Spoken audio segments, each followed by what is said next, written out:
Windrush victim dies without compensation or apology. You're watching BWTM Online News. This is an article in The Guardian, so you can check it out. It's an article in The Guardian.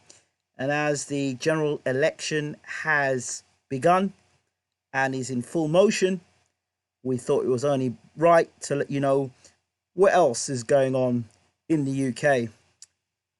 So we're talking about a gentleman by the name of Hubert Howard, who died 3 weeks ago after being granted a British citizenship, 59 years old, after 59 years after arriving in the UK.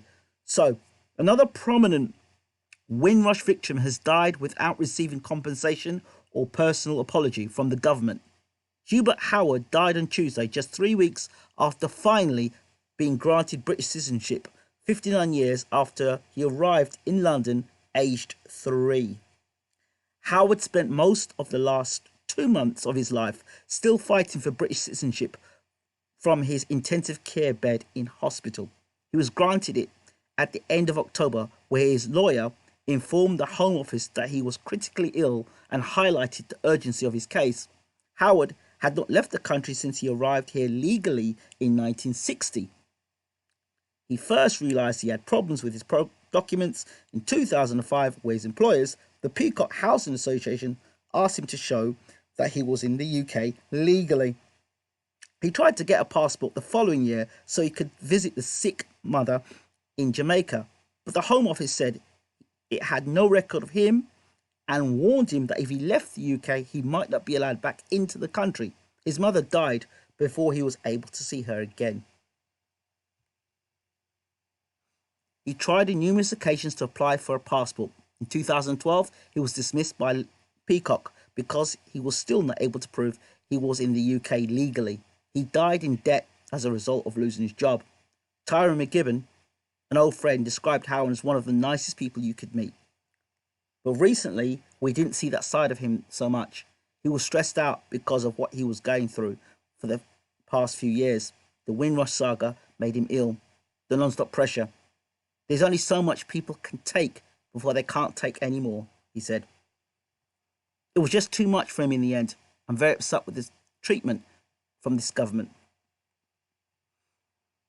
Howard's daughter, Marsha Howard, said she felt angry at how exhausted her father had become as he tried to prove his right to British citizenship after a lifetime in the UK. He was an amazing dad. He gave the best advice. He was popular, very popular, and he had a lovely presence. My dad was a fighter, but the way he was treated caused his illness. Last week, he said he was giving up on life and living. He was so fed up.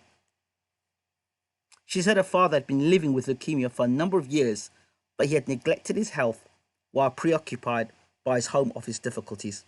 His lawyer, Connie Sosie, with Dayton Pierce Glynn, who visited him several times in hospital as she assisted him with his fight for citizenship, said Hubert should not have died as he did. He was physically unwell and should nonetheless have finished his life on this earth with dignity. The dignity that one has knowing that they live in a society formed of a government that does not seek to do harm. He lived the last 15 years of his life fighting to prove the lawful status he has held since he entered the UK on November 16th, 1960, as a 3-year-old British boy. The Windrush scandal is only but beginning to unravel. The call for more than compensation. A public inquiry is needed to establish the extent of the harm perpetrated by the government and suffered by Hubert and others of the Windrush generation. Several other Windrush victims have died as they tried to rebuild their lives. Last month, Joshua Moses, a reggae musician who arrived in Britain in the 1960s, aged 12, died shortly after securing citizenship, too late to make a long-planned trip back to Jamaica. Sarah O'Connor and the former Middlesex bowler Richard Stewart both died before receiving compensation or personal apologies from the government. Their families said they had been worn down by the fight to prove that they were here legally. None of them had received compensation. Of the 88 people the government admitted were wrongly classified as immigration offenders and removed from the UK. 14 died before officials were able to contact them, and another 14 have still not been found. Let us know your thoughts about this whole Windrush situation. And thank you for watching BWTM News. Don't forget to rate, subscribe, leave your comments, and wherever you're watching this, thank you for watching. Take care.